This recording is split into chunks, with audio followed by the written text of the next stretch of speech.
I got a Chrysler Crossfire or Mercedes-like vehicle here, and water intrudes on the passenger headlamp, and I found out when changing the light bulbs on this, which I have a separate detailed video on, Ouais. which can be watched later, that there is a Ouais. crack right here on the side, which means water is getting in here, and that's why there's these splotches. Just did a super cleaning on this. It's great. I have a separate video on doing that, but there's some blemishes on the inside, and moisture gets in here.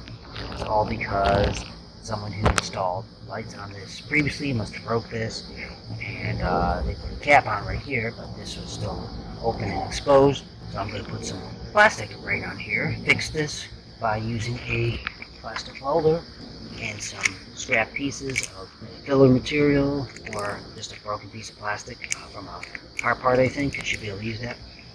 But this will also be a good video to show how to repair any car plastics by using a plastic weld.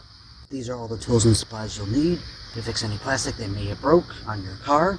A plastic welder, some ABS material or scrap pieces of car plastic, fiberglass mesh net, or you can use some nails or pins, and optionally some sandpaper. I'll put all these tools and supplies used in the description. If this video helps, please tap the like button and subscribe, as it's always appreciated. With that being said, I'm going to show how to patch up the headlamp so water doesn't get in anymore.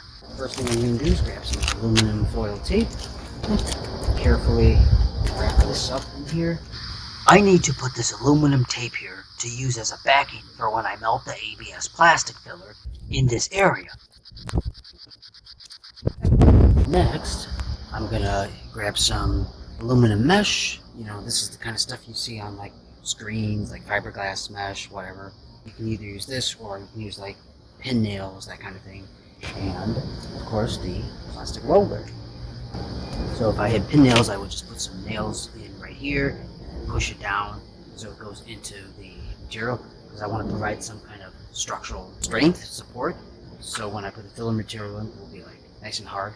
So I'm going to use this piece right here. I'm just stick it in here and I'll just start pushing this through. What I'm doing first is pushing the plastic welder along the edges of the mesh. I'm merging the mesh and the black plastic. In other words, I'm creating a strong base for the soon-to-be added filler. After pushing on the edges, then I spread the welder through the center, making sure the mesh is integrated with the plastic. Take a nice look at it. It's very good. This just provides some nice structural support. Excellent. So now I have a donor piece, a piece of plastic, black plastic from the car, or you can just buy these other plastic pieces, these ABS. Just buy some zip ties. Almost the same thing, and that should be good enough. So right now, let's see, put it up here. Okay. Pieces we can use, filler pieces, that's what I like to call them. I'm just going to heat this up on here and let this melt right on that aluminum tape right there. This might take some time, so I'll speed this up. The hot plastic welder will melt this nice thick piece of plastic right into and over the mesh. By the way, I'm wearing a safety mask with vapor canisters. I'll put all safety equipment as well as tools and supplies used in the description. Look at that. One piece already. See? That was filling in. Notice how it nicely smears in. Almost. Looks like goo.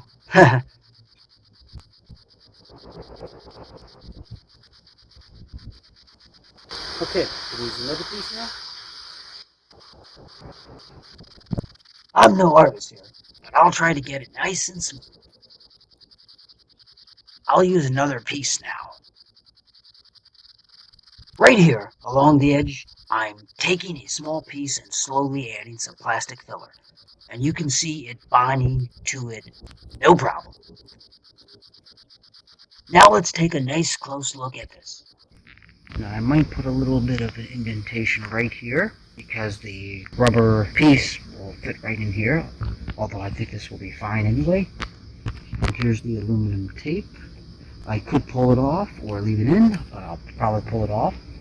First, smooth this out a little bit right here.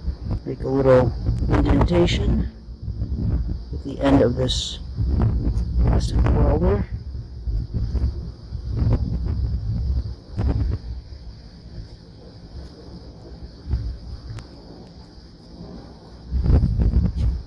Making a nice little lip so the rubber stops here for the rubber housing seal cap or dust cap.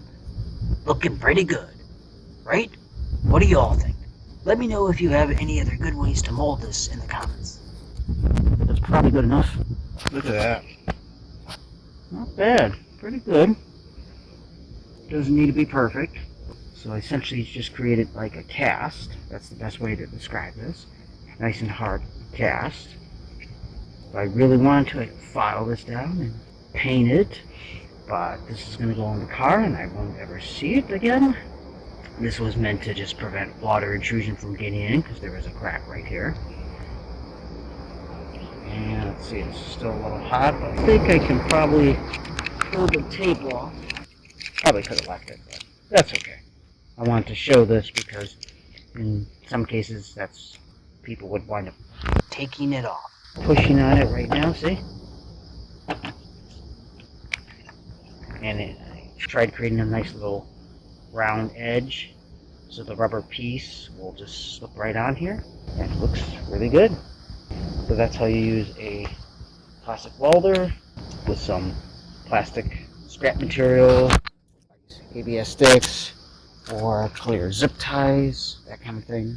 Very, very easy to do. I'll put all these tools and supplies in the description. Please let me know your thoughts on this video in the comments or any other helpful tips that would help other viewers out. Like and subscribe if this video helped. And if interested in how to clean the headlamps or remove one from the car, you can watch those right now. I'll also put those links in the description as well. Thanks for watching, and most importantly, have a great day or night.